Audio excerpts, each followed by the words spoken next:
All right, it's going to be a pretty straightforward day. We have nothing new or rare in BR to cover, so if there's anything you like and want to pick anything up supporting me, feel free to use code Mista at your checkout. Otherwise, quick thank you to everybody who has been using my code. If you ever want to ping me in Discord, get a little shout out, you're welcome to do so. Been using Archer's code recently and switch it up. Thank you for choosing me. Thank you for supporting us. Woohoo, code Mista. Yeah, I love the energy. Hope your new PC parts work great. I didn't actually see the parts part. When I first read this, I thought he said new PC, and I'm like, yeah, I wish. Because to those of you who don't know, I've been having a lot of problems. In fact, I've actually had this open basically the last few days because my temps have been scaring me. They're pretty cool today, but I've been playing the Slay the Spire board game for like 4 hours in the other room. That might have something to do with it. So all I'm getting is like a new cooler and a 3050 to replace my 1060. That's purely just to run a couple of my extra monitors. That's the entire purpose of that card. To those of you who don't know, the 10 series cards in general actually just lost their driver support, which is kind of a big deal. If you're one of those people who's still gaming on a 1080, GTX 1080, 1080 Ti is actually pretty good in today's day and age. I'm not saying you're going to be hitting thousands of FPS, of course, but for what's probably $100 or $200, you can get a pretty solid gaming experience. And I'm not even saying buy it fresh, of course, because they just got discontinued. They don't get supported with the new drivers, but if you already had one, that's my point, you'd probably be okay. You'd probably be okay. Anyway, they dropped support for those, and that takes away my 1060, which means I get to be stuck on old drivers. So I've been having PC issues, compatibility issues, temp issues. It's been a lot. So that's, as you might have noticed, why I'm on Windows 11, and honestly, I'm kind of digging it. So anyway, that's the latest if you guys didn't know. Dungeon Daily is the lab. Thank you, Tomato, for trying to join, but it is a party today. So hi, everybody. Lab Dungeon Daily is awesome. If you don't have this, you need to run the crypts first, but you should definitely go and take care of that because Chaos Agent is chilling over there, and he's one of the best heroes in the entire game, like straight up. The daily llamas, I think those are like for an hour, I'm sure, because it's not at the end of the month, or I'm sorry, technically the first of the month, but because of the 0 hour, I'm in America, and it doesn't matter. Tomato wrote a whole comments. A few of you did. Superhero llamas are available today. I only recommend buying these if you see a mythic.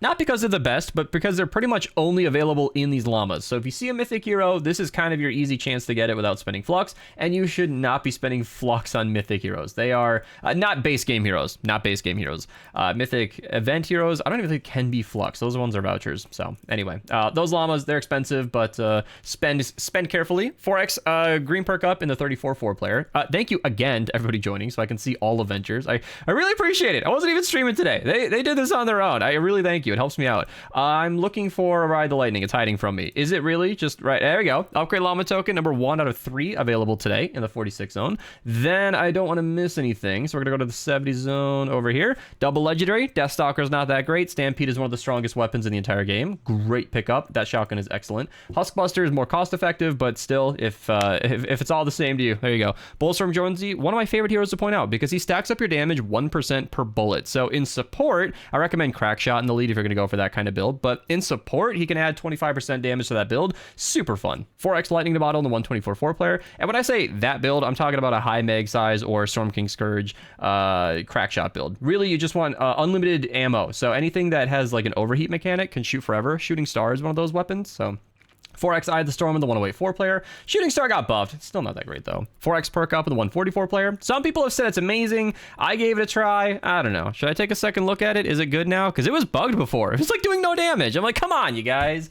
You buff a weapon, and then now it's bugged. Anyway, it was like not reloading properly if it overheated. It had some weird issues. I was gonna make a video and then it was unusable, so I didn't. Anyway, legendary survivor 1 out of 3 is in the 140 zone in Ventures. Double legendary long arm enforcer is a decent single target shotgun. Zapper is a decent single target trap. If you're looking to kill high health smashers, that will take care of it if it crits. Thank you to everybody. I'm gonna back out so they know I'm done, and I had to mute someone because their mic was coming through. So just in case you didn't know, you should know when your mic is on because you never know what you're saying. Anyway, legendary survive what Thrasher in the 76 zone, close enough. Legendary SMG. You should definitely pick it up. That thing's awesome. Anti-air trap is really good for shooting projectiles out of the air. And down here, anti-air trap, really good for shooting projectiles out of the air. Then in the 94 zone, down here, we got another double legendary. Pressure Cutter, very strong melee. I like this thing a lot. And the Thumper, decent semi-auto launcher. It explodes when you shoot it. It's kind of awesome. 4x Eye of the Storm in the 104 player.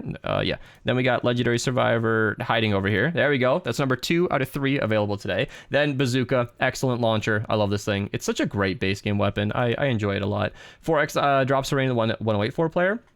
The Trash Cannon is the scavenger variant of that. It's just a direct upgrade. Like, it's the exact same stats, except it's cheaper. I mean, that's it. 4x lightning to bottle and drops of rain in the 132 4-player. It has proportionally less durability, but I still think it favors efficiency to go scavenger. So the final legendary survivors in the 132 zone, and then all we got left are 4x's. So 4x reperk, 4x reperk. We could have 5x reperk. Does anybody need reperk? Because there's some up here. Eye of the Storm and Eye of the Storm. So yeah, reperk and Eye of the Storm. Super easy modifiers if you guys want to grind out that. It's a survivor supercharger this week. It's not your last chance to get it, but you might as well do so before it's too late so you guys don't miss out. It is a great chance to raise your power level if you're looking to get to the end game, or if you're looking to finish the end game rather. Pressure cutter again in the 46 zone. Monsoon pocket minigun. You guys know I love that thing. I'm going quick today. I'm feeling it. I'm tired though. I'll tell you why. Upgrade Llama token number 2 out of 3 in the 52 zone, and I'm gonna get real nerdy. Double legendary in the 52 zone. Whirling Doom is a super mediocre melee, and the wall spikes are fine. It recoils damage back against the enemies. It's better than I usually. Okay, it's fine. It's a fine trap. It'll work. It'll help you AFK V-Buck missions. Upgrade Llama token number 3 out of 3. Last one available today in the 58 zone, and then all we got left from here are 4x missions. So 4x Eye of the Storm in the 74 player in Canny. And then in Twine, we got 4x Drops of Rain, the 19 4-player, and the 34 zone down here has 4x reperk. And that's it. That's today. Yeah, I'm tired because I am playing a Slay the Spire board game run, and I'm using the defect on Ascension 13, which is the hardest difficulty, and it is ridiculous. So I am using an it's a all for one? Yeah, it's an all for one deck. What that means is there are a lot of cards in that game that cost 0 energy. Oh, I'll go full screen for this. I'm gonna nerd out on you guys. 0 energy. So when you draw it, you can just play it. It doesn't cost anything. It's that easy. And there's a lot of card draw in this deck. So I am routinely having like my entire deck in my hands. I have to lay it out on the table so I can see what's going on. But then when you play all of those 0 cost cards and you put them all in your discard pile, the card all for one allows you to put all of those 0 cost cards back into your hand, which is ridiculous. So I'm playing this game that is regularly drawing through half of my entire deck. I'm cycling the entire thing in 1 or 2 turns, and then playing almost all of those cards, because on top of that, one of my 0 cost cards is called Recycle. And that card can exhaust some of your cards, so they're out of rotation, which is helpful to get the deck spinning faster. But then you get the energy back from those cards. So I'm literally drawing half my deck, cannibalizing some of those cards for extra energy, using draw cards to get more cards back into my hand, and then I'm playing every 0 cost card as it goes. It is ridiculous. It is actually ridiculous. I did technically die against the Time Eater in Act 3. I fudged the victory. I figured, okay, all right, I'm calling this one a loss. I figured Time Eater would shut this down. I had just gone through the Awaken one. It was awesome. Not playing my powers initially was very difficult, but I fudged it in a way that was fair enough. Like, let's say I got lucky and Pocket Watch drew 3 cards. Let's say I shuffled a little luckier and got, because I was like 1 combo. I needed 2 cards. They were in there, and that's all I needed to end the fight. So if I had just drawn those, it would have been a clean victory. So I kind of fudged that, and I'm currently paused at the heart. So I think this is a heart killer. I think this is a Ascension 20 win, but yeah, or Ascension 13. 20 is the video game, but it's just a blast.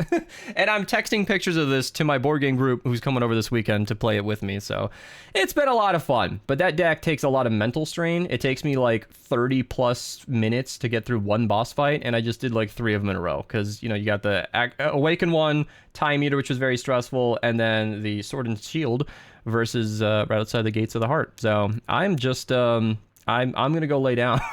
I did not think I'd get worn out from a board game today, but that's where I'm at.